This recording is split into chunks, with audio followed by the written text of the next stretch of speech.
कदीम चीन में एक गरीब लड़का रहता था जिसका नाम अहमद था। वो अपनी बूढ़ी माँ के साथ एक छोटी सी झोंपड़ी में रहता था। अहमद को बचपन ही से तस्वीरों से बेहद लगाव था। वो जहाँ भी जगह मिलती अपनी उंगलियों और कोयले से तस्वीरें बना लेता था। लेकिन अफसोस, अहमद के पास कोई ब्रश नहीं था। वो अपनी उंगलियों और कोयले से तस्वीरें बनाता था और एक ब्रश का ख्वाब देखता था। एक रात अहमद को एक ख्वाब आया। एक नूरानी बूढ़ा उसके पास आया और उसने उसे एक जादुई ब्रश दिया। जब अहमद की आंख खुली तो उसने देखा कि वही जादुई ब्रश उसके हाथ में था। वो बहुत हैरान और खुश हो गया। अहमद ने जैसे ही ब्रश से एक परिंदा बनाया, वो परिंदा हकीकत में बदल गया और उड़ने लगा।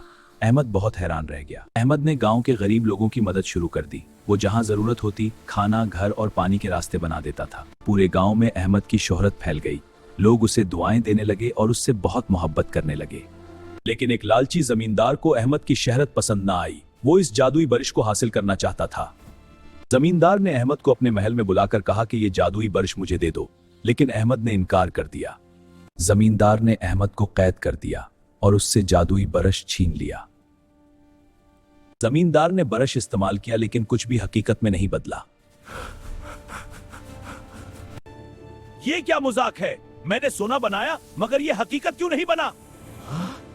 ब्रश सिर्फ नेक लोगों के लिए काम करता है, लालच और जुल्म के लिए नहीं। मेरे लिए एक कश्ती बना दो।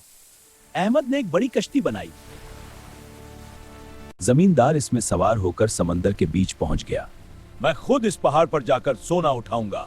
अभी वो सोने के पहाड़ को छूने ही वाला था कि अहमद ने एक बहुत बड़ी लहर बना दी।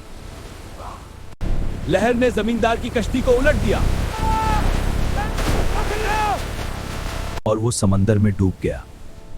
उसके बाद कभी उसका पता न चल सका। नेक दिल और ईमानदार लोग हमेशा कामयाब होते हैं,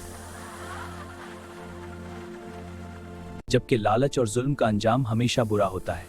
दौलत का हकीकी इस्तेमाल दूसरों की मदद करना है, ना कि अपने गुरूर को बढ़ाना।